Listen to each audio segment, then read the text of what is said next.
Pues hola a todos y a todas, soy Miguel Saura, bienvenidos una vez más. Esta vez contamos con Manuel Jesús Padilla, pero antes de introducirlo y de entrar a la materia, bueno, me gustaría comentarles que tenéis disponibles los diversos webinars que solemos hacer desde Nexplora, que tienen una intención formativa para compartir un poquito de práctica clínica, ver casos juntos y ver un poco, bueno, pues esto que al final es la ciencia, que es seguir un método pues, para encontrar un fin que es mejorar la salud mental, ¿no? De todos nuestros pacientes. Entonces, si tenéis curiosidad, si sois nuevos aquí, podéis acceder a todos los webinars desde la página web de Nexplora, nexplora.com, o si lo queréis más fácil, incluso con pedirlo a través de las distintas redes sociales o respondiendo al mail que os llegó de participación, mandando un mail a customers@nexplora.com o visitando la página web, como ya he dicho, las redes sociales, todo. Pues bueno, ahí vamos actualizando y publicando las nuevas investigaciones que vamos sacando y si se realiza algún tipo de sesión formativa o webinar más, que suelen ser todos los compartimos de forma gratuita y es una oportunidad muy buena pues para que contamos con grandes profesionales que están a la vanguardia y bueno, pues es algo súper interesante que aporta un montón, ¿no? A nivel formativo. Entonces, bueno, en estos webinars, además de diagnósticos clínicos de neuropsicología, también hablamos de proyectos de investigación, mucho sobre trastornos del neurodesarrollo de una manera muy interdisciplinar, porque no solamente es el perfil del neuropsicólogo, también es el perfil del neuropediatra, del psiquiatra, del neurólogo, ¿no? También contamos con otros proyectos que hacen colaboradores, como los de Imparables. También hemos tenido el honor de contar con masterclass de Juan Carlos Arango. Entonces, bueno, resumidamente, gracias a todos los que participáis activamente. La intención de estos directos es que podáis hacer preguntas, que eso enriquece un montón la sesión. Así que en cualquier momento, si queréis hacer cualquier tipo de pregunta, yo intentaré introducirla de la manera más pertinente posible y, por supuesto, al final del webinar sí que vamos a dejar un espacio para dedicarnos un poquito más concretamente a las preguntas. Y nada, en este webinar en general vamos a ver topics como de dónde viene un poco el TDAH y cómo se hace un diagnóstico desde la neuropediatría, cómo utilizan los neuropediatras las herramientas neuropsicológicas con realidad virtual y en qué les ayuda, las bases y las causas, en qué se diferencia un TDAH, por ejemplo, con tics o sin tics a la hora de hacer un tratamiento, cómo se valoran esos detalles, ¿no? Cuáles son esos matices que la práctica clínica le aporta a la experiencia a los distintos profesionales para tomar unas decisiones u otras, ¿no? Que al final es tan importante. Entonces, bueno, en este caso, quien nos acompaña es el doctor Manuel Jesús Padilla, que es egresado de la Universidad Autónoma de Campeche, México. Posteriormente se especializó en pediatría y en neurología pediátrica en la Universidad Nacional Autónoma de México y bueno, en general ya nos lo contará él, pero atiende a sus pacientes en el Hospital General de Especialidades y en el CANA, Centro de Atención Neurológica de Niños y Adolescentes, que ambos están, si no me equivoco, en la ciudad de Campeche, en México. Bueno, es toda una eminencia. Fue nombrado como el neuropediatra más valorado de México en 2016 por el portal de Doctoralia y no solamente se quedó con ese nombramiento, sino que todos los años sucesivamente recibe el certificado de excelencia en dicho portal. Y bueno, también comentaros que es miembro activo de la Academia Mexicana de Neurología y de la Sociedad Mexicana de Neurología Pediátrica, así como miembro de la Academia Iberoamericana de Neuropediatría y miembro y socio fundador de la Academia Mexicana de Parálisis Cerebral Infantil y Trastornos del Neurodesarrollo. O sea que, bueno, para mí es todo un honor. Manuel, muchísimas gracias por venir. Me encanta que participes con nosotros y que tengas esta relación con Explora y estamos dispuestos a que nos cuentes todo acerca de tu experiencia. Hola, ¿qué tal? ¿Cómo estás, Miguel? Muy buenas tardes ahí en España, muy buenos días aquí en México. Pues realmente agradecidos por esta invitación. Es un honor realmente estar aquí presente con todos ustedes en realidad y sí agradezco el que me hayan invitado. Realmente tantas condecoraciones de las que hablas, realmente soy una persona, soy un ser humano tan común como los demás. Y realmente, pues, el motivo de esta plática, pues, es hablar acerca de qué utilidad tiene para mí emplear Aulan Explora como una herramienta en la complementación diagnóstica de pacientes con sospecha de TDA o TDAH, trastorno de déficit de atención con hiperactividad. Entonces, pues bien, es un gran gusto estar aquí y realmente pues a la orden. Qué bueno, qué bueno. Pues, a ver, yo quisiera empezar un poquito para que te conozcan un poco más. ¿Cómo fue el inicio de tu trayectoria profesional para llegar a donde hoy en día? Porque tengo entendido que son 23 años ya, ¿no? De práctica clínica. ¿Cómo empezó todo esto? ¿Qué es lo que motivó a estudiar la neurología? Bueno, pues mira, son cuestiones muy personales respecto al hecho de que vengo de una familia donde somos varios hermanos y realmente tengo un hermano que presenta secuelas de un trastorno del neurodesarrollo, tiene parálisis cerebral, una hemiparesia derecha desproporcionada. Mi hermano nació en un parto domiciliario, sufrió de una infección cerebral, cursó con hidrocefalia, tuvo un evento vascular cerebral que le condicionó la parálisis cerebral y evidentemente pues es un chico que tiene TDI y es un TDI grave. Evidentemente yo era muy pequeño y desde niño a los 5 años de edad pues surge en mí el interés de estudiar medicina para comprender la situación en particular de mi hermano. La primera vez a los 5 años cuando ingresé a la primaria, porque no estudié la educación preescolar ni estudié el primer grado de la educación básica, evidentemente participé y recuerdo, tengo memoria de esto, de que mi primer desfile fue vestido de médico y ya desde pequeño yo tenía esta inquietud. Terminé la carrera de medicina a muy temprana edad, a los 21 años ya estaba graduado y en su momento trabajé algunos años para después poder reservar mi plaza base y continuar mi especialidad en pediatría. Pues lamentablemente la vida me fue dirigiendo a esto. ¿Por qué? Porque ya estando casado y teniendo un hijo, a los 8 meses de edad tuvo por ahí una crisis epiléptica aislada. Y entonces esto pues me llevó al hecho de que primero pensaba ser pediatra, pero después al tener esta evidencia y esta experiencia con mi hijo, pues entonces decidí que el camino era la neurología infantil. Evidentemente hemos conformado una familia y pues realmente me da mucho gusto que tú lo celebras así, la neurofamilia, porque todos los integrantes pues realmente nos dedicamos a las neurociencias, ¿no? Tenemos ahí gente haciendo una formación en neuropsicología, neurodesarrollo, otros haciendo en el campo de la psiquiatría, mi esposa haciendo estudios de electroencefalografía y la realidad es que en el año 2000 regresamos a Campeche a trabajar y realmente desde entonces pues llevamos ya 23 años en el ejercicio de la neurología pediátrica, pero como médico pues ya son 33 años de experiencia. Entonces, esta historia que yo cuento es muy parecida a la de otras anécdotas de la medicina, ¿no? Como el doctor West que empieza a estudiar casos en su hijo de crisis epilépticas de muy difícil control. Entonces, todo esto tiene una razón de ser.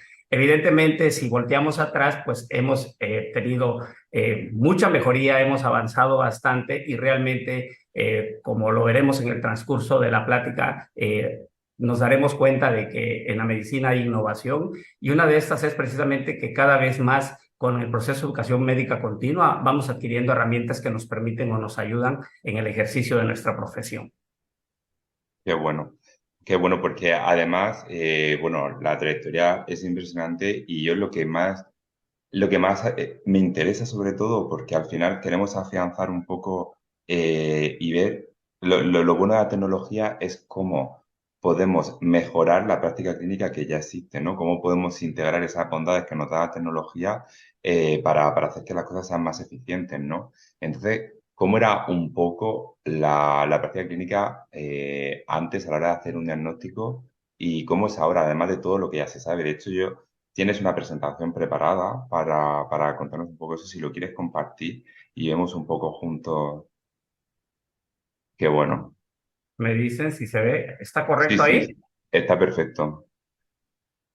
Bueno, pues entonces vamos a proceder a la revisión entonces del tema. Aspectos generales y después hablaremos acerca de cómo utilizo la herramienta para el diagnóstico y el seguimiento de niños con TDA o TDAH. Bueno, pues vamos a hablar sobre TDAH y tenemos que reconocer que es el trastorno neuropsiquiátrico más frecuente de la edad infantil. Y este se define por niveles problemáticos de inatención, desorganización, hiperactividad e impulsividad, que son inapropiadas para la edad, de acuerdo a la definición del DSM-5. Evidentemente, dentro de los criterios de inatención, vamos a encontrar que estos pacientes presentan desviaciones de sus tareas, faltas de persistencia, dificultades para mantener la atención, desorganizados, y esto pues realmente no se debe a un desafío o una falta de comprensión. Entonces, uno de los criterios para pensar o sospechar en este trastorno es que existan este tipo de dificultades. La otra es la actividad motora excesiva, que se refiere a lo que nosotros conocemos, niños muy inquietos, niños que no pueden permanecer sentados, niños que realmente están sufriendo de este tipo de problema de no poder controlar esta hiperactividad, y que en la edad adulta pues también puede manifestarse como una inquietud extrema y un nivel de actividad que puede llegar a cansar a las otras personas, ¿verdad?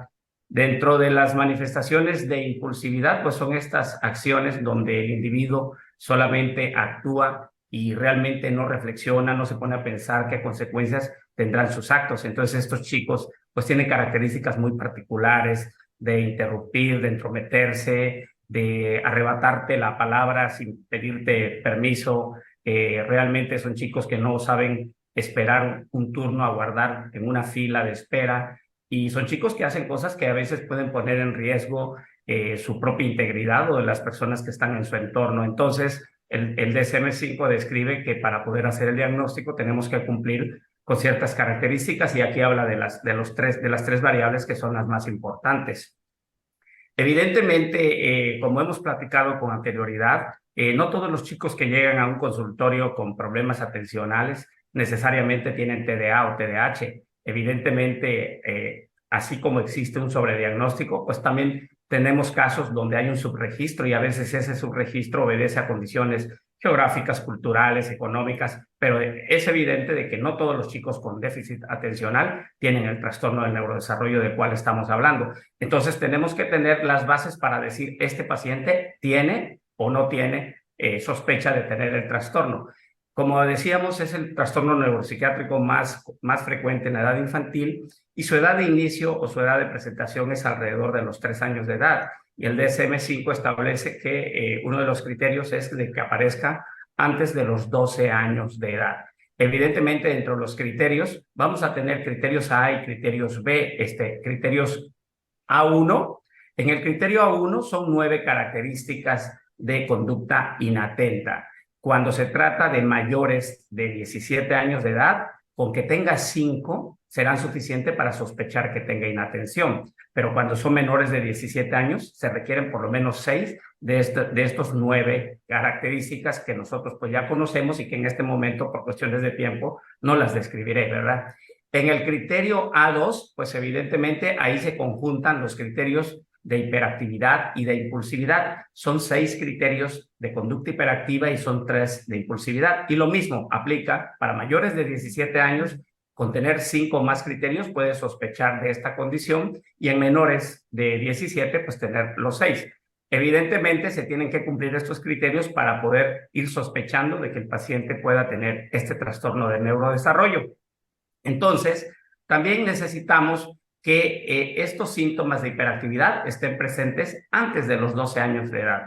También necesitamos que esta condición de estos patrones de comportamiento realmente repercutan por lo menos en 2 o más escenarios. No es válido de que digan que en la escuela la conducta es disruptiva, pero en casa el chico se porta bien, o en otros escenarios, porque tendrías que analizar ese contexto ambiental, porque esto podría confundirte y dar un diagnóstico erróneo. Evidentemente, entonces tiene que ser que este patrón de comportamiento sea en 2 o más escenarios. También es importante que el tiempo de evolución de estas características sean por lo menos de 6 meses o más. No puede ser un evento tan agudo y decir, este chico tiene un trastorno de neurodesarrollo, cuando en realidad está presentando dificultades atencionales por una cuestión emocional, porque la familia es muy disfuncional. Un ejemplo, por así decirlo, ¿no? Entonces tiene que tener por lo menos más de 6 meses de evolución. También necesitamos que esto le esté condicionando repercusiones psicológicas y sociales. Evidentemente, tenemos que ver el impacto que esto tiene en su entorno social, en su entorno académico, en su entorno familiar. Entonces, es evidente. Y entonces esto nos ayuda para decir, bueno, sospecho que este chico pueda tener esto. También, en el momento en que el paciente esté presentando esas características, pues también tenemos que tener muy presente que van a haber algunas condiciones o otros trastornos o enfermedades que te puedan dar manifestaciones que simulen esto. Entonces, las manifestaciones del TDA o del TDAH no pueden ser explicadas en un momento en ese paciente si estuviese cursando él con alguna alteración psicótica, si estuviera cursando con una alteración de estado anímico, si estuviera siendo esto una expresión de resultado de uso de sustancias indebidas o abstinencia de sustancias, entre otras cosas. Entonces, ya teniendo todos estos criterios, pues entonces uno puede decir, estoy sospechando que el paciente pueda tener este trastorno de déficit de atención o déficit de atención con hiperactividad. Existen formas de presentación diversas. Se describen tres: el TDAH combinado, el predominantemente inatento y el predominantemente hiperactivo. Entonces, ¿cómo hacemos este diagnóstico? Pues nosotros sabemos que realmente el TDAH combinado se presenta en el 47% de los casos, casi en la mitad de los casos. Entonces son los pacientes que realmente cumplen con todos los criterios de inatención, impulsividad e hiperactividad. Y dependiendo, pues evidentemente, de la cantidad de características y del impacto que tiene en su entorno, pues es la severidad del trastorno, que puede ser leve, moderado o grave.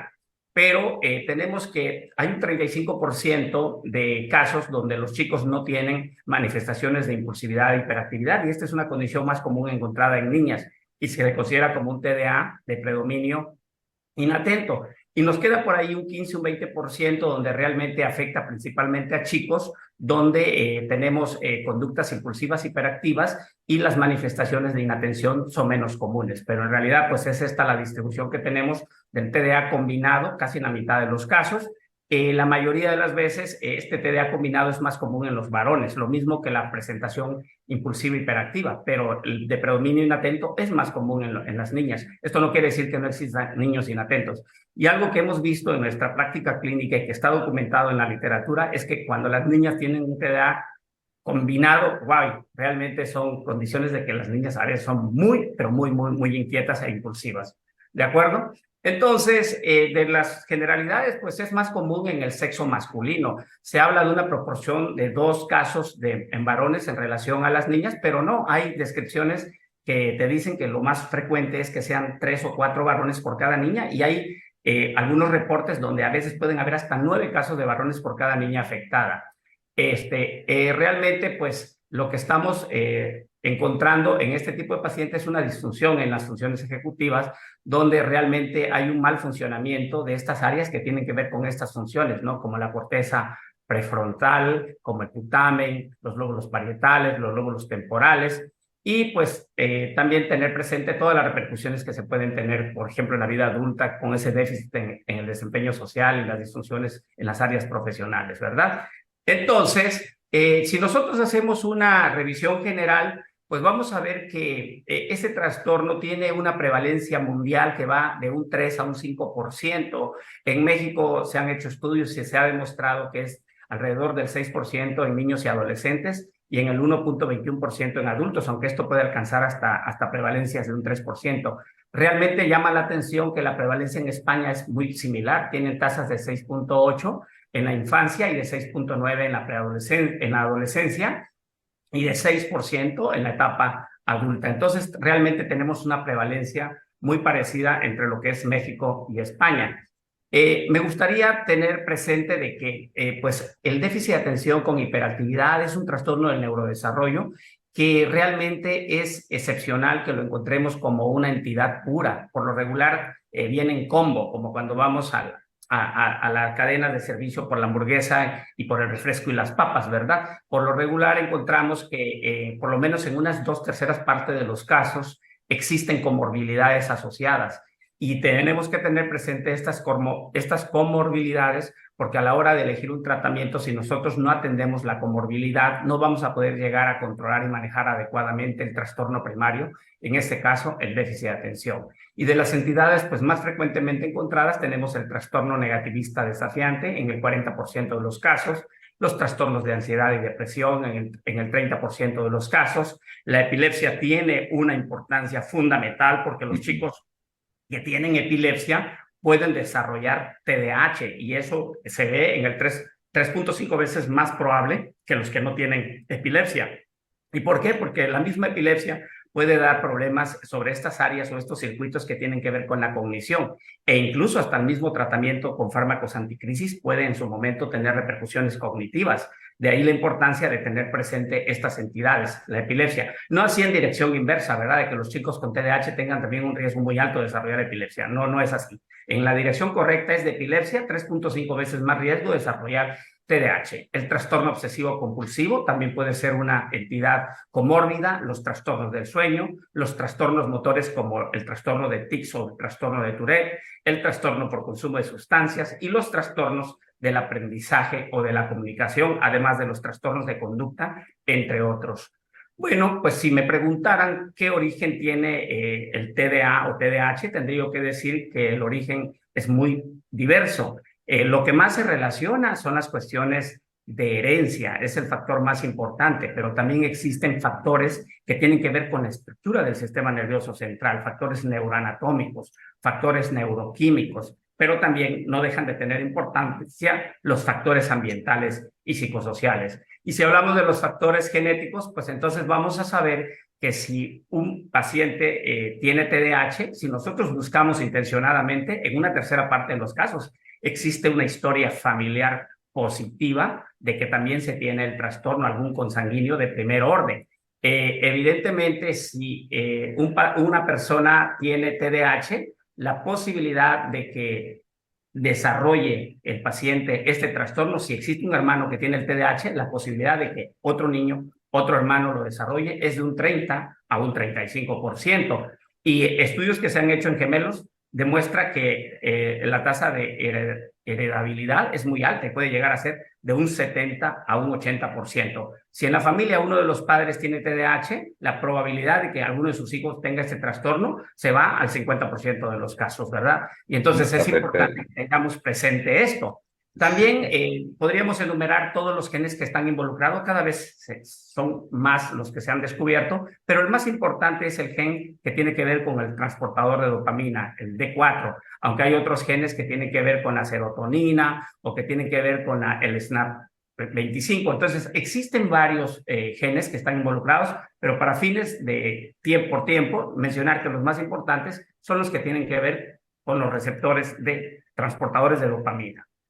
Entonces, dentro de los factores neuroquímicos, pues sabemos que si un área que tiene que ver con estas funciones ejecutivas no está sufriendo una estimulación neuroquímica apropiada, va a repercutir con fallas. Y entonces esto habla de la hipoactivación noradrenérgica y esa falta de estimulación adecuada en el cíngulo anterior, en el núcleo caudado, en la corteza prefrontal. Sabemos que los chicos que tienen trastorno por déficit de atención con hiperactividad no es que tengan una ausencia del neurotransmisor dopamina, sino lo que nosotros tenemos es una alteración funcional, donde realmente tenemos niveles de dopamina, pero existen algunas sustancias llamadas transportadores que bloquean y que no permiten que el neurotransmisor haga su función haciendo la estimulación correcta. Y de ahí la importancia de que surgen las medicinas que lo que hacen es trabajar precisamente en esto, retardando que el transportador recapture al neurotransmisor y le dé tiempo de que éste haga su función antes de ser recapturado y introducido nuevamente a la vesícula presináptica donde fue liberado para que en su momento pueda tener un mejor funcionamiento. De ahí la importancia de cómo funcionan los fármacos.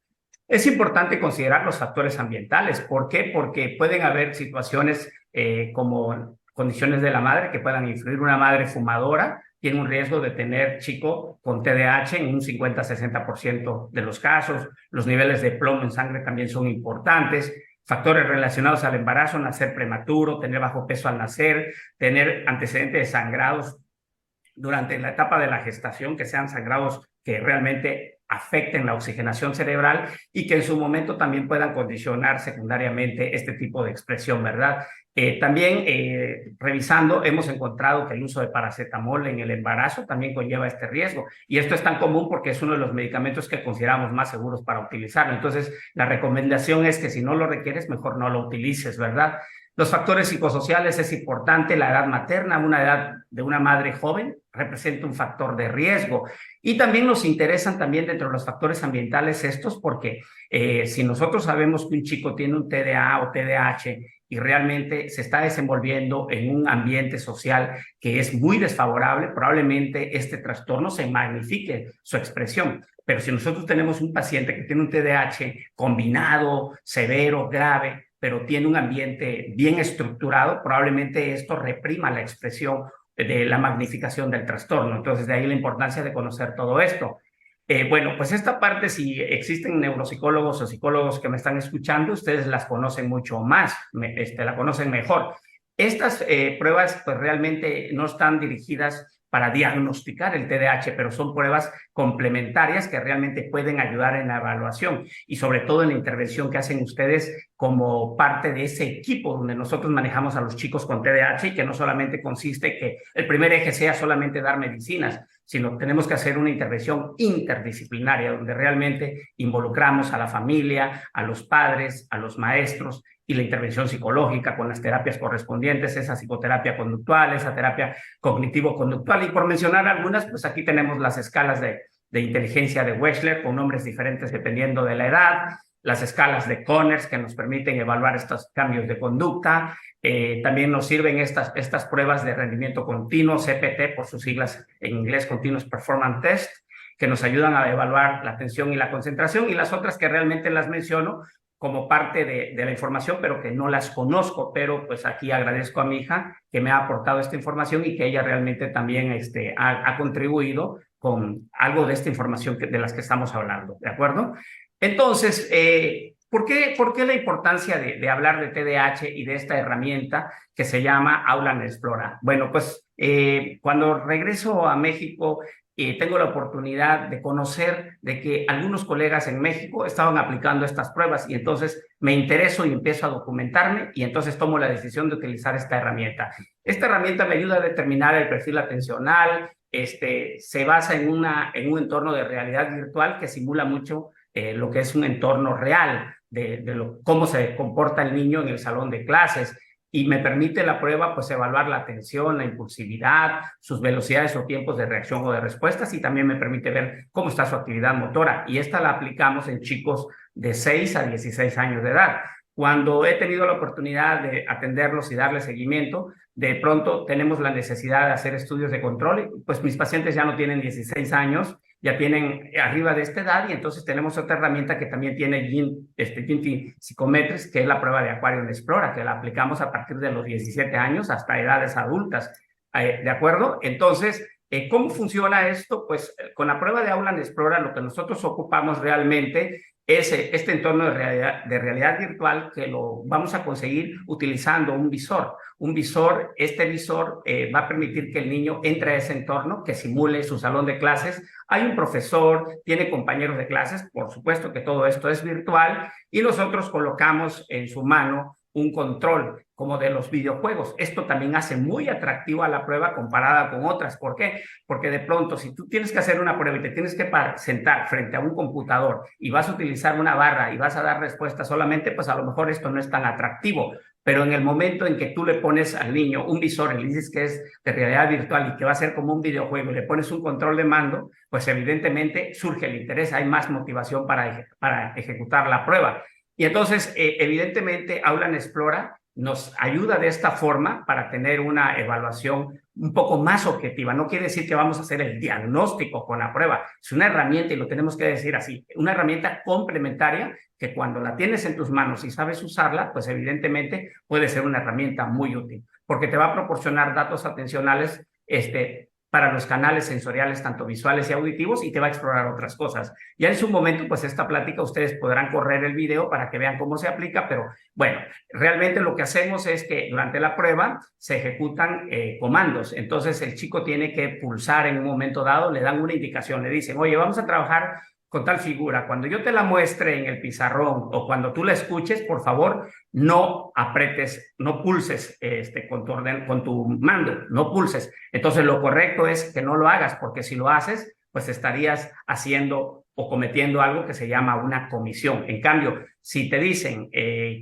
una figura X y en ese momento te dan el nombre de otra y tú no pulsaste, eso es un acierto, porque lo correcto es que pulses en su momento, pero que sea no con el estímulo de Ana que te dijeron. O sea, en este caso, vamos a decir Vamos a trabajar con la palabra manzana, ¿de acuerdo? Cuando yo te diga manzana o cuando yo te muestre en el pizarrón una manzana, no debes de pulsar, pero con todo lo demás sí. Entonces, si lo haces de esa manera, estás haciendo pulsaciones acertadas, pero si en su momento tú pulsas con manzana, pues entonces, ¿qué pasó? Tienes una falla en la gestión de tus impulsos, está fallando ese control inhibitorio y estás cometiendo una comisión. Entonces, estás hablando de una tendencia a tener una conducta impulsiva, ¿de acuerdo? Entonces, ahorita sobre la marcha vamos a ver cómo Aula nos permite no solamente evaluar esos índices generales, sino también nos permite conocer cómo es el rendimiento, cómo es el proceso atencional en circunstancias donde vemos canales sensoriales, auditivos, visuales y entornos donde las tareas son tareas de inhibición o tareas en un momento dado donde tiene que prevalecer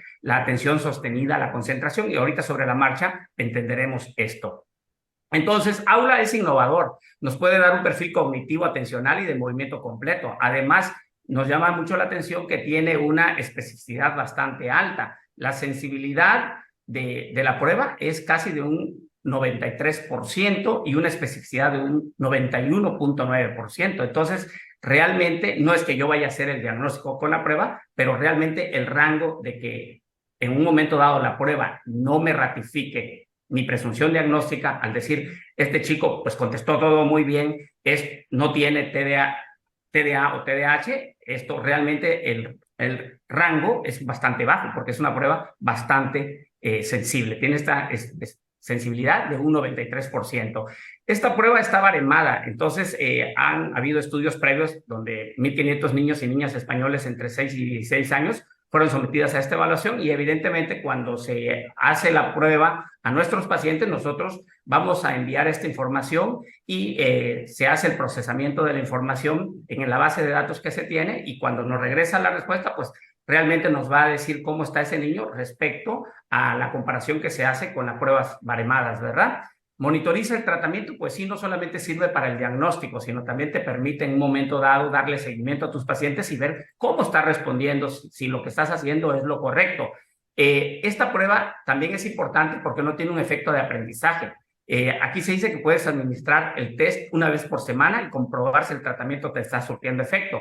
Pues nosotros aquí en nuestra práctica no podemos hacer este test cada semana, primero, por cuestiones de agenda. Segundo, por cuestiones económicas. Cuando tú pagas un plan donde realmente tienes usos ilimitados, pues no hay ningún problema, puedes estar aplicando los que seas. Pero si compras usos de manera individual o por paquetes, pues evidentemente tú administras esto. Por eso es que nosotros, el seguimiento que hacemos, pues no es un seguimiento por semana, sino realmente damos un manejo, esperamos un tiempo y consideramos cuándo es el momento oportuno para considerar si el paciente requiere nuevamente aplicar la prueba y poder hacer ajustes en el manejo de acuerdo a su evolución. Entonces, les quiero presentar este caso. No alcanzo a ver mis datos. A ver, lo voy a bajar un poquito. Ok, les quiero presentar este caso clínico. ¿Por qué se los presento? Llega un paciente de 8 años de edad, de sexo masculino, cuyo motivo de consulta es el paciente tiene dificultades con su lenguaje. Específicamente, su problema principal es un rotacismo. Tiene problemas con la pronunciación del fonema R y existe algo de lambicismo y sigmatismo, dificultades con la pronunciación de la L y de la S. Pero también dicen los padres que el niño cursa con atención dispersa y ellos niegan por completo que el niño sea impulsivo o que sea hiperactivo.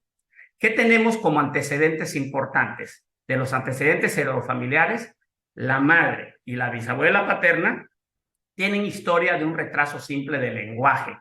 La madre se describe como distraída, no tiene diagnóstico de déficit de atención, pero admite y acepta que es una mamá muy distraída.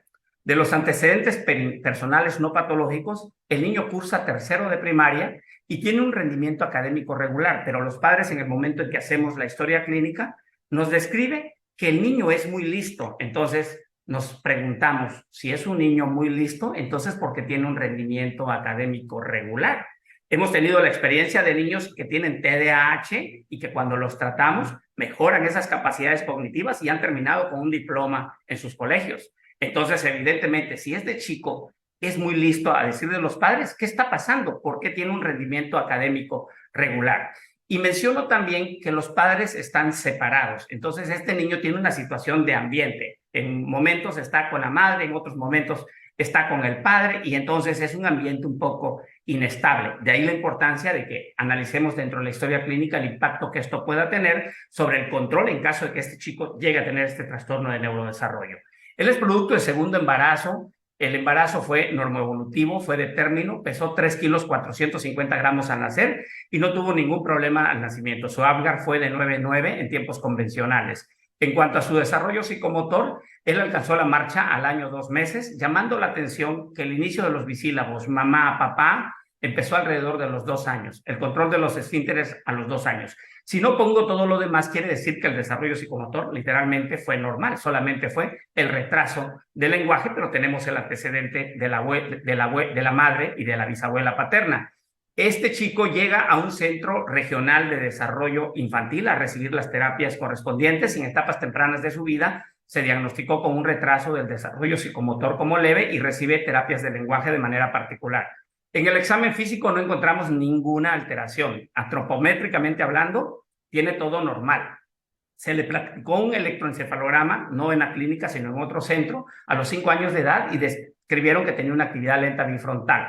Pero aquí viene algo muy importante. Nosotros como neurólogos infantiles aplicamos ciertas herramientas que tenemos de clinimetría y una de ellas muy importante es el SNAP número 4. A veces utilizamos otras herramientas como las escalas de Conners, las escalas de Vanderbilt, pero la SNAP 4 nos ayuda mucho porque tiene muy buena sensibilidad y especificidad. Entonces, aplico la prueba y me encuentro lo siguiente. La madre, de acuerdo a lo que ella contesta en la prueba de SNAP, determina respecto a la atención que su hijo tiene una puntuación de 1.55 y realmente el nivel que nosotros tenemos que ver en él, el parámetro de corte es 1.78. Entonces, quiere decir que para la mamá, su niño no tiene una dificultad atencional. Quiero decirles que este es el parámetro que se utiliza, este valor es para los padres. Es diferente el valor que se le da cuando la encuesta te la contesta un profesor, un maestro, ¿de acuerdo? Si es para los criterios de impulsividad e hiperactividad, pues aquí les marco con negritas que realmente la línea de corte, el punto de corte es de 1.44 y para la madre, su hijo, puntuó 1.44. Quiere decir que está precisamente en el borde, en ese límite. Entonces, aquí podría decirme que este chico puede tener una tendencia a la impulsividad e hiperactividad. Pero si nosotros hacemos un análisis conjunto, tanto de los criterios de inatención como de impulsividad e hiperactividad, en forma general, para la madre la puntuación fue de 1.5 cuando la línea de corte era 1.67. O sea, no cumplía como para sospechar que el chico pudiera tener déficit de atención con hiperactividad. Sin embargo, vean el padre cómo califica al niño y vamos a encontrar que en cuanto al criterio de inatención, su puntuación fue de 2.44. El parámetro de corte era 1.78. Entonces, para el padre, el niño es muy distraído y para los criterios de impulsividad e hiperactividad, entonces resulta en 1.66 y la cifra de corte era 1.44. Entonces cumple la inatención, cumple impulsividad e hiperactividad y si hacemos la suma de esta y evaluamos en forma general, pues nos encontramos que calificó en 2.05 cuando la cifra de corte es 1.67. Entonces nosotros aquí vemos diferencia. ¿Cuáles son, qué es lo que observa, cómo lo ve la madre, cómo lo ve el papá realmente? Y entonces, bueno,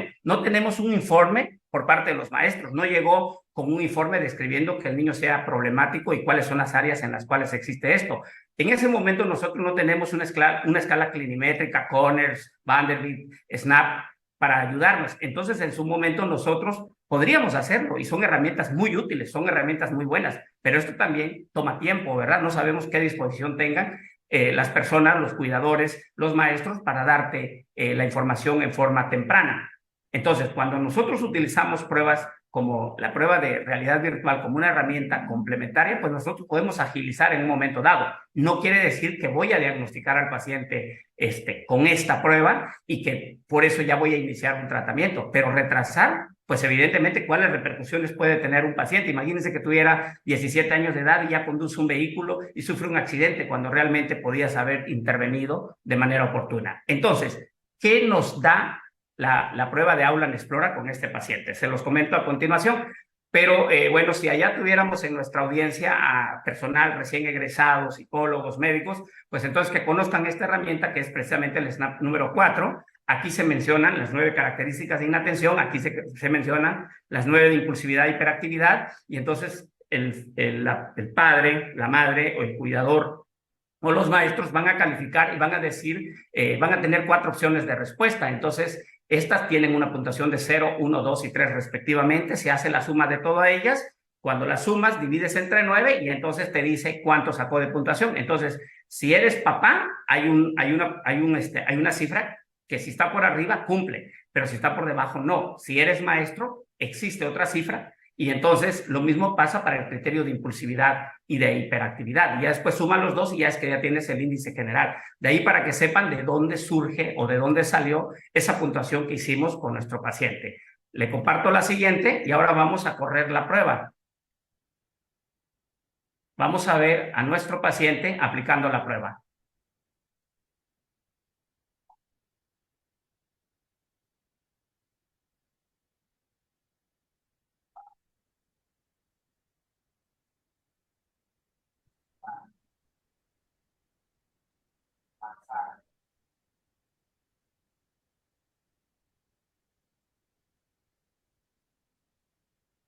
Ya se aprecia la inquietud motora, ¿no?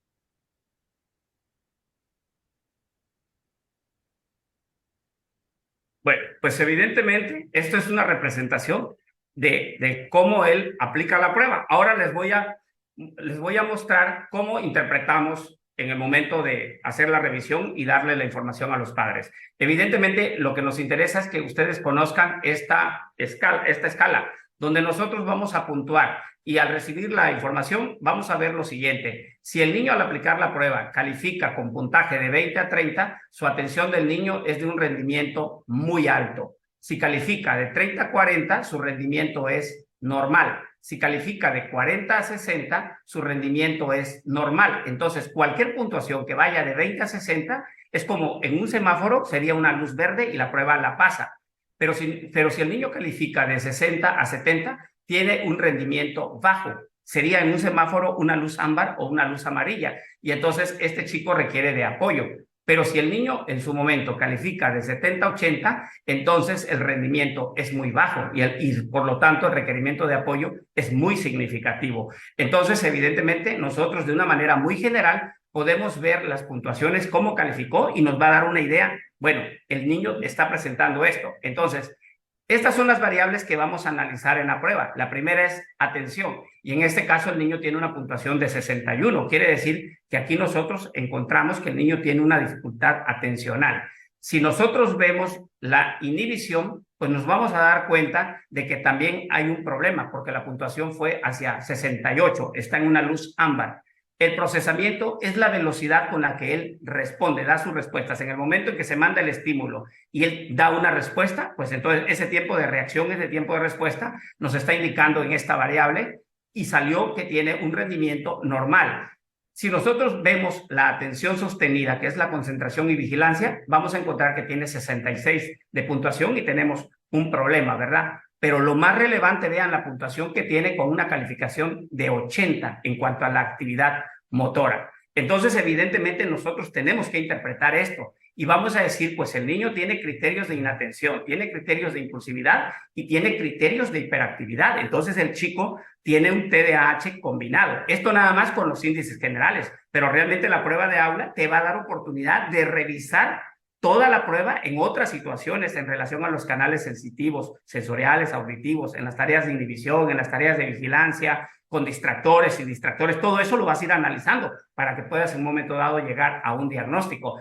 ¿Qué nos llamaría la atención en cuanto a estos resultados? Que el procesamiento salió con una calificación de 44. Entonces, ¿por qué este chico tiene unos tiempos de respuesta normales, incluso hasta podrían estar bajos. Eso depende de algunas condiciones. ¿Qué tal si el chico es demasiado impulsivo? Entonces esa impulsividad lo puede llevar a que en su momento esté pulsando, dando respuestas, pero no es lo mismo que pulses dando una respuesta correcta a que estés pulsando y que las respuestas sean incorrectas. Entonces no hay que confundir eso, porque los tiempos de respuesta pueden variar en su momento, pero tienen que ver con estas condiciones.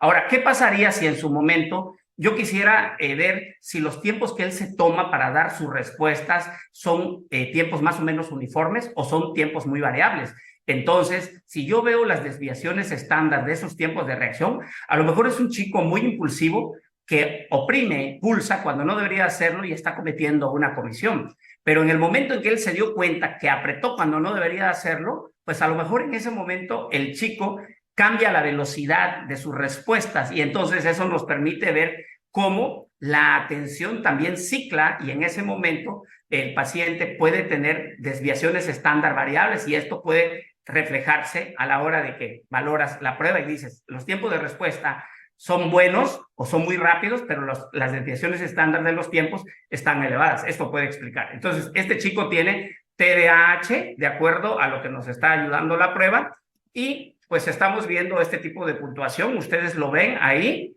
y van a ver que lo que está en rojo es la actividad motora. Solamente lo que tenemos en verde es la velocidad de procesamiento, que son los tiempos de respuesta. Si nosotros nos vamos entonces a una revisión general, pues entonces nosotros en este momento estamos viendo esto y ¿qué estamos observando? Pues evidentemente lo primero es que vamos a tener dificultades con la actividad motora porque está en un semáforo rojo.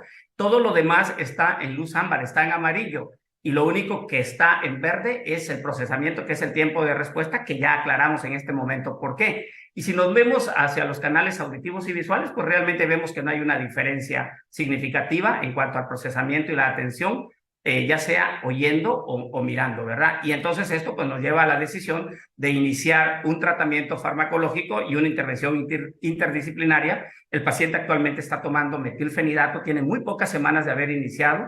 He contactado a la madre para pedir el consentimiento informado de presentar el caso y me ha dicho que el paciente está presentando ya cambios favorables, ¿verdad?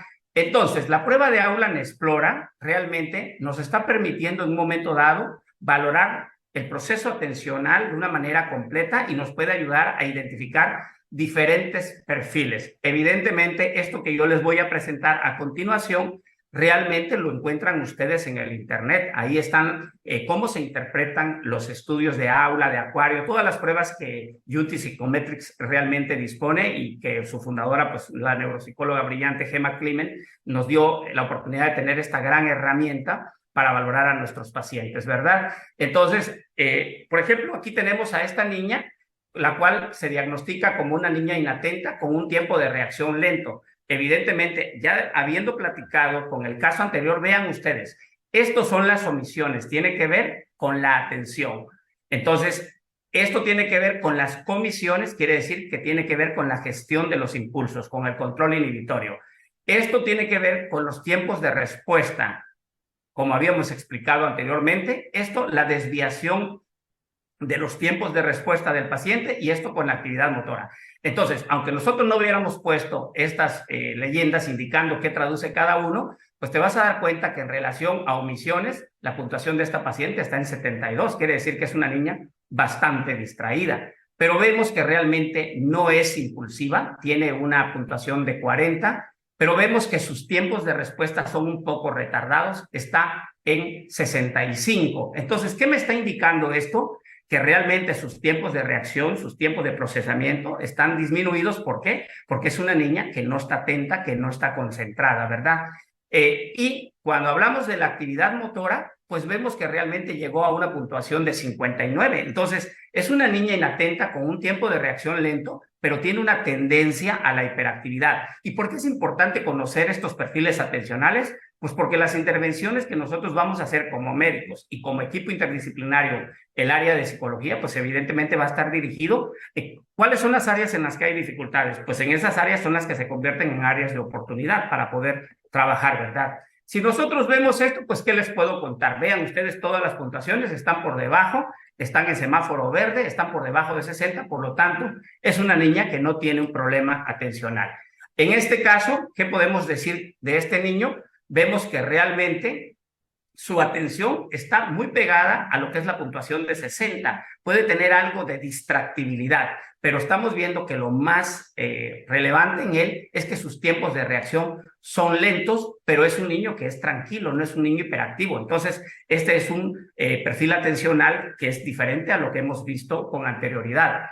Este paciente, vemos que todas las puntuaciones están por debajo de 60. Entonces, este parecería como que fuera un niño que no tiene problemas, pero estamos viendo que tiene una puntuación de 58, donde en el área de lo que tiene que ver con las comisiones. Quiere decir que este niño está pulsando de manera desacertada, o sea, no está pulsando cuando debiera de hacerlo. Entonces está presentando un problema con la gestión del control de sus impulsos. Es impulsivo o tiene esta tendencia a la impulsividad. Y esto se refleja porque analizando este perfil atencional, vemos que sus tiempos de respuesta están incluso en una calificación de 32. ¿Eso qué me está diciendo? Pues me está diciendo que ese niño está respondiendo muy rápido, pero está respondiendo muy rápido porque realmente es acertado lo que está respondiendo o es una falta de control de impulsos. Y esto explica por qué los tiempos de respuesta están por debajo. Entonces, las intervenciones que se van a hacer van a estar dirigidas a esta parte que es el problema de la impulsividad.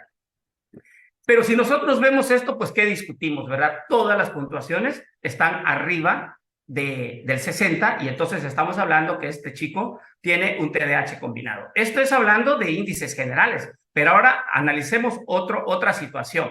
Ahora vamos a ver cómo está el perfil atencional de los pacientes con distractores o sin distractores. Si nosotros vemos esto, nos vamos a dar cuenta que en cuanto a atención, aquí la niña tiene esta línea de color azul es con distractores y la línea verde es sin distractores. Quiere decir, durante la prueba se ejecutan 360 comandos, pero en el momento en que se ejecutan esos 360 comandos, también esos comandos, la mayoría de ellos se aplican en la primera parte de la prueba y lo hacen en un ambiente donde es un ambiente hiperestimulante. Se dan muchas indicaciones, pero al mismo tiempo existen muchos distractores. Entonces, en esta primera etapa de la prueba, lo que se está buscando es ver cómo está el control de los impulsos de este paciente y si realmente se dispara la actividad motora al hiperestimularlo. En la segunda parte de la prueba, lo que se está valorando es, en un ambiente más monótono, más pausible, más tranquilo, queremos valorar en su momento cómo responde el paciente y si tiene la capacidad de mantener su atención, de tener una buena concentración o dispararse secundariamente también hiperactividad. Entonces es importante, ahí van a haber menos estímulos y realmente es más pausado porque te dan el estímulo diana y te lo repiten mucho tiempo después. Entonces el paciente puede distraerse, puede perder la concentración y puede empezar a presentar hiperactividad. Entonces, en este perfil atencional, lo que nosotros estamos viendo realmente es que invariablemente con distractores o sin distractores es una niña inatenta, pero lo que nos llama la atención es que en este momento la niña también tiene un tiempo de reacción lento y esto va de la mano con las dificultades atencionales, pero no así con la actividad motora, donde ella tiende a ser un poco inquieta, pero lo que prevalece es la inatención. Entonces, por cuestiones de tiempo, no voy a hablar de todos, pero aquí si nosotros vemos esto, pues aquí la niña no tiene ningún problema. Todas las puntuaciones están por debajo. Entonces, hemos analizado índices generales, hemos analizado en un ambiente donde hay distractores y sin distractores, cómo nos ayuda la prueba. Y aquí vamos a ver, por ejemplo, en este caso, a una paciente que tiene tendencia a la impulsividad, pero no tiene un problema de atención sostenida. Y se mencionan la tarea 1, X no, y la tarea 2. ¿Qué es esto de la tarea 1 y qué es esto de la tarea 2? Yo les decía que cuando ejecutamos la prueba, en la tarea 1 es un ambiente hiperestimulante y al paciente se le están dando los comandos visuales y auditivos. Entonces, es una tarea de inhibición porque él tiene que aprender en un momento dado a gestionar esa conducta impulsiva y mantenerse atento para dar buenas respuestas. En tanto que en la tarea 2, los estímulos y distractores son realmente menos. Entonces, es un ambiente más relajado. Entonces, ¿qué es lo que estamos viendo? Tanto en la tarea 1 como en la tarea 2, este niño no tiene un problema atencional, pero nosotros vemos que realmente tiene un problema de impulsividad. ¿Y cuándo ocurre la impulsividad? En la primera parte de la prueba, en la tarea 1. Ahí tiene una puntuación de 61, mientras que en la tarea 2, ese ambiente monótono, tranquilo, ahí el niño tiene un rendimiento aceptable en cuanto al manejo y al control de los impulsos. Esto lo tomaremos en cuenta a la hora de establecer un tratamiento. Y en relación a sus tiempos de respuesta, las decisiones estándar y la actividad motora, no vemos nada relevante y entonces hacemos el diagnóstico de un perfil atencional donde el niño tiene tendencia a la impulsividad y no tiene un problema de atención sostenida. Si nos vamos a los canales sensoriales, pues entonces vamos a ver que podemos evaluar a los pacientes, porque el aprendizaje tiene que ver de esto. Utilizamos todos los órganos de los sentidos para aprender, ¿verdad? Pero en esto de la prueba de aula vemos la vía visual y la vía auditiva. La vía visual está ejemplificada con un color azul y la verde, la auditiva. ¿Qué es lo que estamos viendo en este niño? Pues lo que estamos viendo en relación a la atención es que tiene una atención mejor cuando el estímulo son auditivos. En cambio, cuando el estímulo es visual, tiende un poquito a distraerse. Esto nos servirá como una estrategia a la hora de establecer un tratamiento. En cuanto a las comisiones, aunque no existe una diferencia significativa o estadísticamente significativa, vemos que él es más auditivo que visual, pero nos llama la atención que en sus puntajes de tiempo de reacción de procesamiento realmente están en un color ámbar, lo cual requiere de atención y de manejo y nos habla de que el chico tiene un tiempo de reacción lento. Y aquí lo que nosotros estamos viendo es que sus tiempos de reacción más lentas se dan cuando se están dando estímulos visuales, lo mismo que los tiempos que se da para dar sus respuestas. Hay variabilidad y entonces el niño responde mucho mejor y responde mucho más rápido cuando el estímulo es un estímulo auditivo. Después de haber hablado de esto, entonces diríamos, bueno, doctor, ¿y usted ha aplicado la prueba, ya diagnosticó al niño, ya nos explicó por qué utiliza la herramienta? Otra vez, es una herramienta complementaria. Lo que realmente es importante en el ejercicio médico es la elaboración de la historia clínica. Ver al niño, hacer la anamnesis o el interrogatorio adecuado, explorarlo físicamente, ver su comportamiento en el entorno de tu consultorio, investigar los antecedentes de interés que hemos discutido y en su momento basarte en estas herramientas clinimétricas como las escalas de Conners, Vanderbilt, el SNAP, y si en su momento es factible aplicar esta prueba del test de Aula en Explora, lo hacemos. Y entonces, ¿para qué me ha servido? Por cuestiones de tiempo, he omitido poner cómo se encontraba el estudio inicial de estos dos pacientes que les voy a mencionar en este momento. Este paciente, cuando llega conmigo, tiene una edad de 9 años y realmente llega a la consulta no por problemas atencionales, sino porque se tiene la historia de que el chico en edad preescolar presentaba tics de parpadeos, o sea, tics simples, tics motores simples. Pero 7 meses antes de que llegue a la consulta, empieza a presentar cambios en sus tics y los tics se vuelven motores complejos, más elaborados. El paciente hacía gesticulaciones, el paciente sacudía el hombro, el paciente sacudía la mitad del cuerpo. No cumple semiológicamente para crisis epilépticas. Por experiencia, el médico sabe que eso se trata de un trastorno paroxístico de movimiento de origen no epiléptico, un trastorno motor y que corresponde a un tic.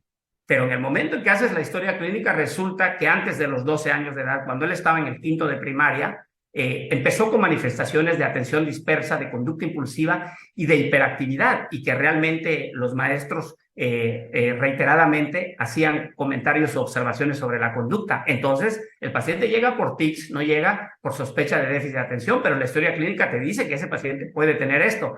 Al hacer todo el análisis, llegamos a la conclusión de que efectivamente sale que él tiene un TDAH combinado e iniciamos tratamiento. Al tener tics, pues evidentemente el tratamiento tiene que ser con fármacos que no predispongan a una exacerbación de los mismos o que los generen. Entonces, aquí no está indicado el uso de los psicoestimulantes y nos vamos a un tratamiento de primera línea con fármacos no estimulantes como la atomoxetina. Este paciente llegó en enero del 2021 y hace apenas unas 3 semanas que hicimos esta prueba y con el tratamiento a base de atomoxetina y a base de imipramina, el paciente se le hace la prueba y miren qué hermoso es encontrar esto.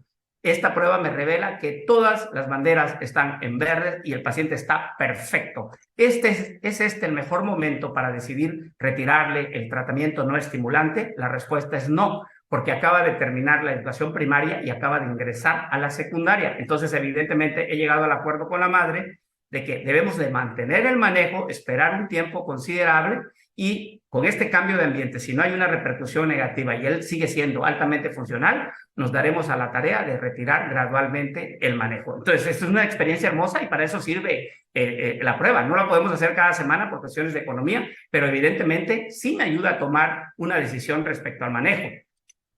Este caso es muy parecido, pero el chico tiene 10 años de edad, llega también en el mes de enero del 21, pero este chico llega por problemas con el aprendizaje, un trastorno específico del aprendizaje relacionado con la lectura y con el cálculo matemático.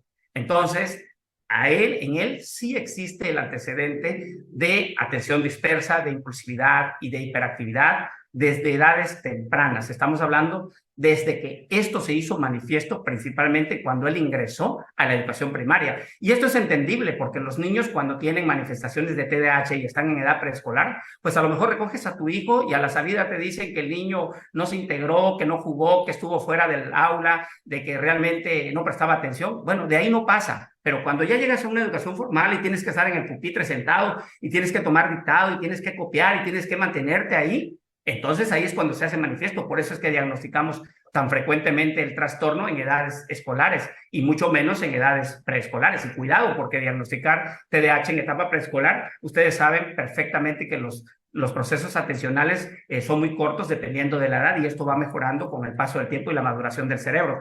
Entonces, este chico recibe un tratamiento y en él sí justificamos el uso de metilfenidato. Dimos metilfenidato y dimos por allá algún medicamento que esté avalado para ayudarles a los chicos con problemas de aprendizaje. ¿Qué hicimos? Aplicamos la prueba el mismo día que aplicamos al otro chico. Y miren lo satisfactorio después de tener a un chico con TDAH combinado, nos encontramos que este chico realmente tiene casi todas las banderas verdes y solamente tiene falla en el control inhibitorio con una puntuación de 61. Si hubiera sacado 59 iba a ser verde y no hay una variación entre el canal sensorial visual y el auditivo. Está en 62 el auditivo. Quiere decir que él es un poquito mejor aprendiendo visualmente. Entonces, la estrategia es que los maestros hagan reforzamientos mostrando imágenes, figuras, estructuras, algo que en un momento dado aumenta o fortalezca para el aprendizaje de este chico. Igual este chico acaba de terminar la primaria, terminó con 8.6 de promedio, ingresó a la secundaria y también pues no es candidato todavía al retiro de la medicación, aunque estamos viendo una calificación bastante muy buena y aceptable respecto a su evolución y entonces, de acuerdo a cómo él evolucione, haremos reajustes a la dosis. Él recibe metilfenidato, 36 miligramos, y recibe piracetam, tabletas de 800 miligramos, una con el desayuno y una con la comida. Bueno, cuando los chicos tienen arriba de 17 años de edad, pues nosotros aplicamos la prueba de acuario. Entonces me ha tocado atender a adolescentes que tienen este trastorno y tenemos que recordar que el TDAH va cambiando en las diferentes etapas de la vida y solamente vamos a ver que un porcentaje de ellos bajos realmente resuelven esta situación durante la pubertad.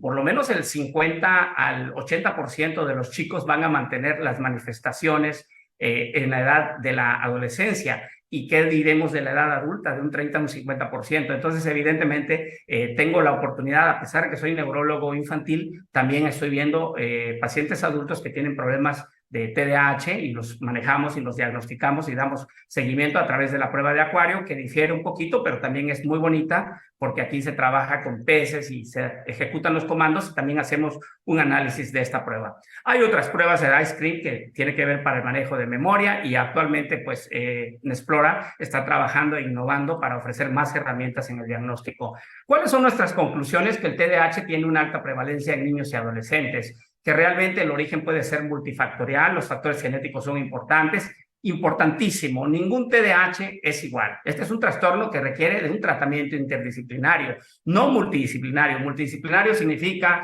que cada quien como especialista y como profesionista va a hacer lo que cree que es conveniente. No, tenemos que tener un fin común, ayudar a darle una calidad de vida correcta a este paciente, mejorar ese estilo de vida. ¿Y cómo lo vamos a hacer? Trabajando en forma conjunta. ¿Cómo lo hacemos? Neurólogo, psicólogo, psiquiatra infantil, psicopedagogo, neuropsicólogo. Todos tenemos algo que hacer por estos chicos. Las pruebas son un complemento para evaluarlos y hay nuevas innovaciones con realidad virtual con mayor eficacia. También es importante que nosotros recordemos que existen estudios de metaanálisis que dicen que si nosotros atendemos a un chico con TDAH y damos cuidados comunitarios, estos pueden mejorar en un 20%. Si nosotros manejamos a chicos con cuidados comunitarios y medidas psicoeducativas y terapia conductual, esto puede mejorar en un 30%. Pero si nosotros damos en un momento dado un tratamiento donde damos medicina por sí solo, pues entonces podemos tener un beneficio de un 62% con tan solo el medicamento. Pero si nosotros combinamos como primer eje fármaco, dependiendo de la severidad del trastorno, con todo lo demás, nuestro éxito puede ser hasta de un 68%. Entonces, es importante reconocer que cada uno cumple con una función. Ustedes, su experiencia en el área de la neuropsicología, nosotros como neurólogos infantiles, los psiquiatras, nuestros colegas que ven tanto también este trastorno, porque lo vemos los neuropediatras, lo vemos los psiquiatras infantiles. En México realmente somos un número muy reducido de neuropediatras en nuestro país. Incluso me atrevo a asegurar que existe algún estado de nuestra república que no tiene este servicio, ¿no? Entonces, evidentemente, pues así es como tenemos que verlo. Entonces, existen innovaciones y Aulan Explora es una de ellas. Miren, la mayoría de las personas ven el trastorno por déficit de atención como un chico que es inquieto y que tiene dificultades para concentrarse. Solamente ven la punta del iceberg. No ven realmente todo lo que implica esto: sensibilidad al rechazo, la estigmatización, los problemas de memoria, los problemas de aprendizaje, las dificultades para hacer tareas, todo esto. Esto es realmente lo que es el TDAH. Evidentemente, nosotros cuando empezamos nuestras pruebas las iniciamos utilizando este visor. Teníamos que agregar un teléfono, un móvil, y el chico daba respuestas aplicando un flip. Aquí, si me ven ustedes de pie, es porque pues, los niños de pronto se levantan y se ponen en riesgo de sufrir un accidente. Entonces, estoy aplicando la prueba y lo estoy viendo. Quiero decirles que la prueba, en lo personal, la aplico yo. No delego la responsabilidad a nadie, y esto me ha dado la oportunidad de realmente correlacionar lo clínico con lo que yo observo en la prueba. De ahí la importancia, porque a lo mejor lo hace otra persona y interpretas el estudio, pero nada como la vivencia de estar ahí y ver cómo son tus chicos. Actualmente, pues ya cambiamos, ya tenemos el equipo de Oculus que es más atractivo para los niños porque piensan que es un videojuego y se les explica, mira, vamos a hacer esto, y son más participativos. Estos son mis centros de trabajo. Yo trabajo en el Hospital General de Especialidades de la ciudad de Campeche. Ahí está el teléfono y la extensión donde me encuentran. Y la clínica particular conocida como CANA, el Centro de Atención Neurológica de Niños y Adolescentes. Evidentemente, pues estoy a sus órdenes por si algún paciente de México y que se encuentre en el sur de nuestro país requiera de nuestros servicios. Estamos con todo gusto. Realmente son nuestros centros de trabajo. Llevamos 33 años de antigüedad laboral, 23 en el ejercicio de la neurología pediátrica, y pues realmente estoy complacido y estoy enormemente satisfecho por esta invitación que me han hecho a participar en este webinar. No pedí permiso, pero realmente tengo amistades muy bellas en este gran país como es España, y ahí estoy con mi amigo, el maestro de la neuropsicología, Raúl Espert, y la neuropsicóloga Pilar. Pilar López, una excelente neuropsicóloga que realmente también trabaja en el área de la neurorehabilitación, y por ahí adelante se observa a alguien que pertenece al miembro de la neurofamilia, ¿no? Entre otras. Te agradezco muchísimo. Este mes de septiembre celebramos nuestra independencia, el día 16. Por lo tanto, que viva México. Muchas gracias, Miguel. Gracias a todos por estar ahí en la audiencia, y la verdad, pues damos tiempo para hacer algunas preguntas. Como les repito, yo no soy ningún experto, yo no sé más que lo que la experiencia me está dando con los años del ejercicio, y las cosas que yo no pueda contestar, si tienen que ver con el campo de la neuropsicología, yo creo que el bateador emergente es Miguel. Muchas gracias, Miguel. Bueno, muchísimas gracias a ti y qué bonita la foto, la verdad que me hace mucha ilusión porque precisamente Raúl Espés fue profesor mío durante el máster de neuropsicología, y con Pilar tuve la oportunidad de estar en prácticas de operación a paciente despierto, donde, bueno, la neuropsicología se combina con la neurocirugía y se trata de ayudar al máximo a los pacientes. Entonces, bueno, la verdad que ha sido una charla fantástica, creo que has cubierto de una forma excelente todos los aspectos del TDAH, y además creo que ha estado muy bien todos los perfiles que se han visto durante toda la presentación. Así que, bueno, no tengo más que agradecértelo. Y si quieren hacer algún tipo de preguntas. Bueno, veo que hay dos preguntas aquí. Alessandra nos pregunta la relación con la alteración genética de la variante Novo GNB2. No sé si estás familiarizado con esa alteración genética. No, no tengo manera de responderle, no conozco Ujú. esto. Vale, sin problema. Pregunta muy específica. Y luego también nos pregunta Anali, cuando tenemos comorbilidad con el TDAH, ¿los perfiles de explora que se obtienen son más severamente afectados o no hay significancia? A ver, no, Em, no, no, no, no te alcancé a escuchar muy bien, Miguel. nos pregunta Anali si cuando tenemos comorbilidad con el TDAH, los perfiles en explora que se obtienen son más severamente afectados o no hay significancia. No entiendo, creo que la pregunta quiere decir sobre todo si cuando hay una comorbilidad se ve esa comorbilidad en el perfil de aula. A ver, realmente aula como tal no es un test específico del TDAH, lo que pasa es que los marcadores cognitivos que evalúa y que sale y que saca son unos que nos hablan mucho de los que tiene TDAH. Entonces es verdad que, por ejemplo, una persona con depresión probablemente su actividad motora sea más baja y su tiempo de respuesta también, por ejemplo. Claro, Eso es. Miguel, sí tengo una respuesta. O sea, Sí, realmente la prueba de aula te va a valorar el proceso atencional sobre este trastorno de neurodesarrollo que se llama sí. TDA o TDAH. Pero si tú tienes una comorbilidad, por supuesto que la comorbilidad no se va a diagnosticar con la prueba, pero sí te puede en un momento dado interferir en los Eso resultados. es. Y tú lo has dicho, si el paciente tiene un trastorno internalizado del estado anímico y está deprimido, pues entonces tiene TDAH, pero además está deprimido. Entonces la depresión está afectando también su Ujú. capacidad atencional y entonces esto puede reflejarse a la hora de ver los resultados. ¿Qué pasaría si tú tienes un paciente que tiene TDAH y tiene tics motores complejos y está en una etapa Ujú. aguda y le estás aplicando la prueba? Las gafas tienen receptores que van a detectar la movilidad del paciente y entonces ahí te va a Claro, aparecer como que el paciente tiene gran hiperactividad y a lo mejor eso la es. hiperactividad no es una condición por el trastorno, a lo mejor tiene TDAH, pero Eso lo que es. está sucediendo es que lo que se está registrando es la actividad motora por el trastorno paroxístico de movimiento que no es de origen epiléptico. Entonces, de alguna forma, sí podría repercutir. Entonces, de ahí depende la dependencia, depende de la experiencia del médico para decidir si es Ujú. candidato en ese momento para realizar la prueba o no. Yo creo que lo que tienes que hacer es mejor tratar la comorbilidad para después enfocarte al problema primario. Por eso yo decía que el médico que se dedique a atender el TDAH dando medicación estimulante o no estimulante y de pronto no atiende la comorbilidad, pues entonces corremos ese riesgo de que realmente no tengamos resultados favorables. Efectivamente. También, bueno, comentar que los distintos perfiles que se pueden ver, yo he llegado a hacer diagnóstico diferencial con trastornos del neurodesarrollo, como pueden ser a lo mejor algunos más ejecutivos, como el espectro autista, y que realmente pues, son marcadores que tú, de primera, si tú por eso no solo te vale la prueba de aula, tienes que ver al paciente y tienes que tener otras medidas, porque yo he visto algunos informes que podrían pertenecer a una persona con TDAH y realmente me estaban dando información sobre el tipo de espectro autista en el que se encontraba, ¿no? Entonces es muy importante hacer un análisis de eso. Nos pregunta también, bueno, nos aclara Alessandra que es una alteración genética rara sin cura, pero con altísima correlación con el TDAH. El TDAH, como sí, no es una enfermedad propia, sino más bien un síndrome o un cuadro sintomático que responde a una etiología muy diversa, ¿no? Entonces sí que tiene mucho sentido que una variación de un gen tenga una sintomatología que sea similar a la del TDAH y lo importante es que si responde a pues, esa baja estimulación de la parte temporal y frontal del cerebro, pues ahí es donde funcionará el tratamiento habitual que se suele dar para el TDAH. Aquí, corrígeme si me equivoco, Manuel.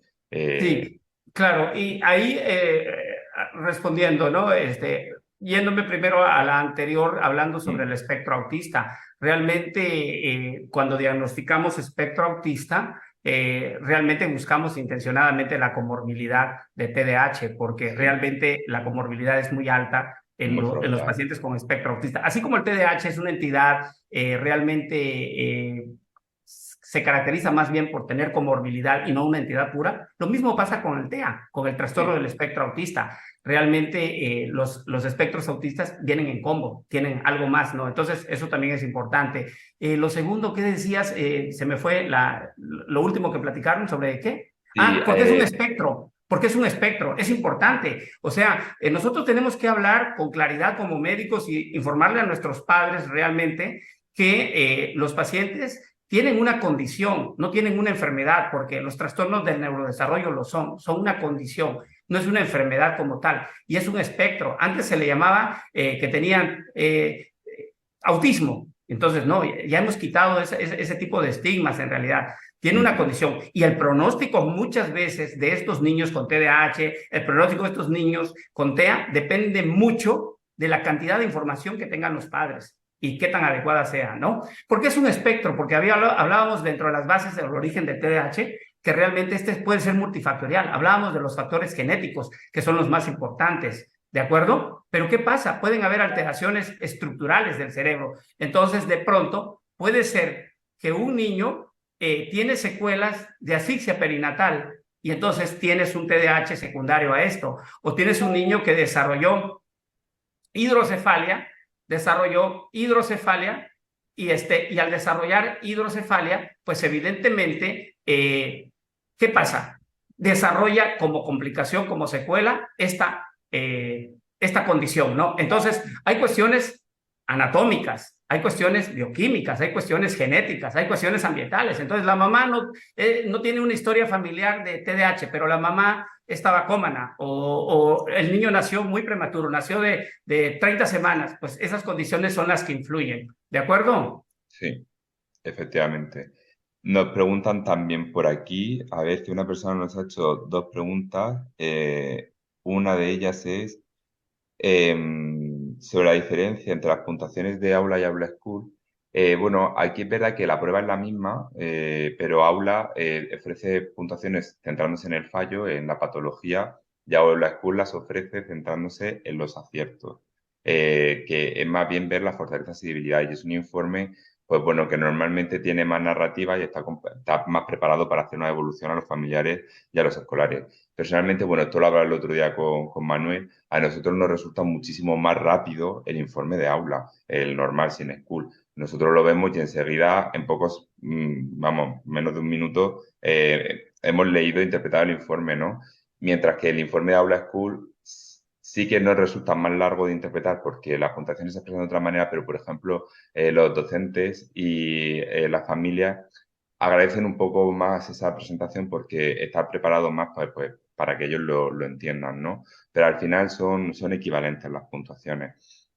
Y También yo nos... también Sí, quiero externar y comentar, gracias a ti, Miguel, que hemos platicado igual con anterioridad, porque nosotros aplicamos la prueba y la prueba que nosotros hacemos es Aula en Explora, pero de pronto a algunos pacientes les hago el informe del Explora School. Entonces, mm, realmente la prueba para Aula en Explora y para Aula School es exactamente la misma, lo has dicho, ¿verdad?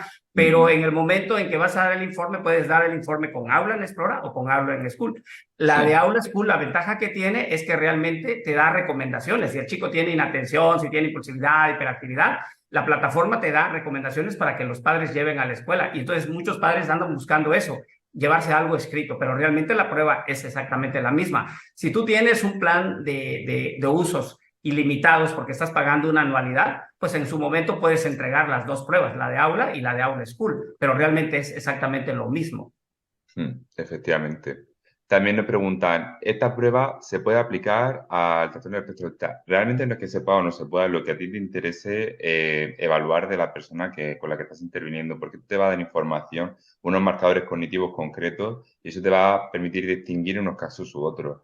Es lo que quiero decir, por ejemplo, también antes el doctor ha presentado una diapositiva en la que había muchísimas pruebas de evaluación diagnóstica, ninguna de ellas o varias de ellas sí que están dirigidas a la atención, pero muchas de ellas no están dirigidas específicamente. Ahora, una persona con problemas atencionales probablemente no haga del todo bien una prueba de planificación.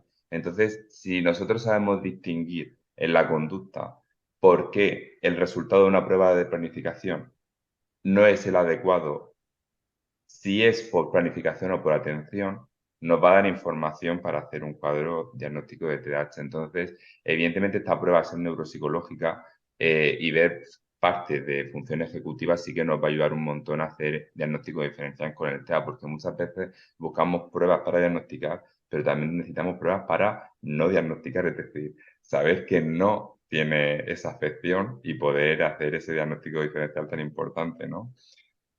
Y a ver qué más nos dicen por aquí. Nos pregunta Juan Carlos Gutiérrez que, de acuerdo a la experiencia, a su experiencia, ¿cuántos días tiene efecto terapéutico el metilfenidato, de tal manera que se vea reflejado en el rendimiento en la prueba aula? Eh, otra vez, tengo. Eh, según tu experiencia, ¿a cuántos días tiene efecto terapéutico el metilfenidato, de manera que se vea reflejado en el rendimiento de la prueba de aula? Ah, ok. Eso no lo conocemos porque, eso no lo conozco porque no le inicio el metilfenidato y a la semana, oye, ven, porque yo cobro por aplicar la prueba. Entonces, evidentemente, yo cuando veo a un paciente y le inicio un psicoestimulante, yo doy una cita de seguimiento por lo menos unas 3 semanas después y no ando buscando realmente el efecto terapéutico todavía, sino ando buscando la tolerancia al fármaco porque hago titulaciones lentas, titulaciones graduales. Evidentemente, cuando tú estás en el diagnóstico correcto y el camino es el correcto, al dar el psicoestimulante, tu paciente va a mejorar si elegiste bien el fármaco, ¿no? En cambio, si me preguntas, por ejemplo, sobre la atomoxetina, si tú le inicias atomoxetina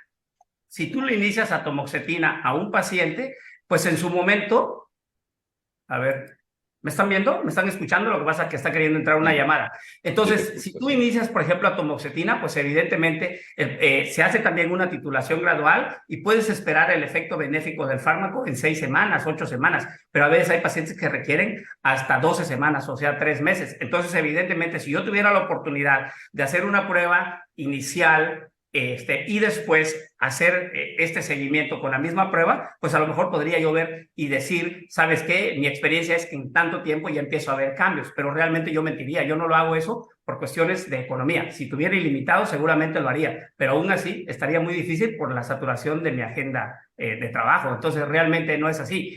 Cuando nosotros damos fármacos psicoestimulantes, cuando nosotros empezamos a ver beneficios, pues los beneficios pueden ser rápidos, puede ser que se lo diste y al día siguiente realmente el paciente cambió, pero eso no significa que echemos las campanas al aire, eso no quiere decir que ya es la respuesta, porque a lo mejor de pronto el paciente tiene efectos colaterales y está demasiado quieto y la mamá o el papá no están acostumbrados a tener un niño tranquilo en casa y pueden decir, bueno, este niño está enfermo. ¿Por qué yo decía que el pronóstico del TDA depende del conocimiento y de la orientación de los padres? Porque si tú a un padre no le das el tiempo para explicarle qué buscas con la medicina, cuáles son los beneficios, cuáles son los potenciales efectos secundarios, pues entonces el padre te va a abandonar el tratamiento y el pronóstico para ese niño va a ser malo. Entonces, evidentemente, y respondiendo de una manera más concreta, después de todo este rollo que he platicado, que espero que sea realmente útil, es que sí vas a ver beneficios con el psicoestimulante y puedes verlo realmente después de unas 2 o 3 semanas de estarlo usando, pero no esperes que sea inmediato, ni tampoco te tienes que esperar 2 o 3 meses para decir el tratamiento no funciona. Con atomoxetina sí sabemos que son 6 o 8 semanas y que puede tomarte hasta 3 meses, ¿de acuerdo? Y, por ejemplo, también hay que controlar muchísimo los síntomas positivos de la toma del medicamento, porque nos centramos mucho en lo que cubre de manera negativa, pero es verdad que también el paciente, bueno, pues es lo que ha comentado, que deja de tener hambre y son cosas pues, que te tienes que habituar a la toma del medicamento. Nos pregunta también Melissa, por ejemplo, cualquier personal de la salud puede realizar dichas pruebas que nos acaba de mencionar. En mi caso, soy terapeuta ocupacional, si la puedo realizar o necesito tener dicha certificación. Esto es un test de tipo C, se recomienda que sea un profesional de la neuropsicología, pero es cierto que la administración no requiere una capacitación, como por ejemplo otros test que el evaluador forma parte del test, administrando él mismo los estímulos y tomando nota de los mismos. De manera que esta prueba es una prueba que corre sola, ¿no? Entonces, no necesita participación por parte del evaluador ni una cualificación para administrarla. Sí es cierto que Manuel Padilla, en este caso, el doctor, prefiere ver las evaluaciones porque eso le da información cualitativa, pero la prueba y el informe se pueden obtener sin que se necesite una capacitación para hacer la propia... o sea, el test no demanda de ti un conocimiento especial para realizarlo. Es fácil de poner, es fácil de administrar y la información al final se obtiene. Si bien es cierto que yo, por ejemplo, como profesional también prefiero observar cómo se comporta el niño, porque además de la información que me da la prueba, pues yo cualitativamente tengo mis propias observaciones. Pero es verdad que en ocasiones otros compañeros me han ayudado y me han asistido haciendo una evaluación cuando a lo mejor la agenda ha estado muy apretada y a veces, muchas veces, es mejor cubrir la demanda que dejar gente sin poder atender, ¿no? Entonces también depende un poco de las circunstancias. Mm. Muy bien. Sí, Y y en sí, relación a la pregunta que hacía alguno de los asistentes diciendo sobre la experiencia de aquel gen, pues realmente también tenemos que considerar que muchas veces depende de en dónde realmente estás haciendo tu ejercicio profesional, porque a veces las cuestiones económicas influyen mucho, la disponibilidad de recursos para poder tener ese tipo de experiencias. ya, Entonces, en lo personal hay algunas familias en las cuales yo hago pruebas donde hago perfiles neurogenéticos y los envío a otro país para que me las procesen y todo. Pues ahí es cuando tienes la oportunidad, identificas un gen y entonces lo empiezas a conocer y estudiar. Mientras no lo ves, pues tu universo se limita a tu conocimiento nada más, pero sí es agradecer mucho de que pues hay gente que sí conoce de esto, ¿verdad? Y era lo que yo decía, experto no soy, sino realmente pues tengo esta experiencia en mi aplicación en el campo clínico, pero realmente limitado muchas veces por cuestiones culturales, sociales, geográficas y económicas, entre otras. bueno, pues veo que no hay más preguntas. No sé si alguien tiene la oportunidad mientras me despido. Pero nada, quería agradecértelo muchísimo. Bueno, yo como siempre, ya sabes que he visto 1000 informes, he estado con muchísimos profesionales, pero es que siempre aprendo. Me ha encantado, me ha parecido una masterclass increíble, así que estoy muy agradecido de tu colaboración y también quería agradecer a todos los que han estado aquí asistiendo. Espero que les haya gustado. Y que nada, pues para los próximos webinars espero que recibáis las newsletters de Nexplora porque estaremos informando y próximamente mandaremos la grabación en diferido de este por si habéis entrado más tarde o alguna parte que os has interesado y quieren repetirla. Así que nada, un saludo a todos, muchísimas gracias por la asistencia y la participación y espero que tengan un genial día. Muchas gracias y un abrazo para todos los asistentes y para todo el equipo de Unity Psychometrics, para todos los que participan en las pruebas de Nexplora. Saludos para Eso es. todos, un abrazo. Miguel, ha sido un gran placer y espero Igualmente. conocerte pronto en físico y que nos veamos ahí. Sí, creo que Hasta pronto voy luego, a muchas conocer a gracias. parte de la neurofamilia, así que ya el siguiente tienes que ser tú. Así que Sí, bueno, carambas, ahí también veo que mi hijo estaba participando igual, no tuve oportunidad de leer, pero bueno, pues mi qué hijo y mi bueno. hija están igual presentes. Qué gusto, ¿eh? Que estén muy bien, cuídense. Agur.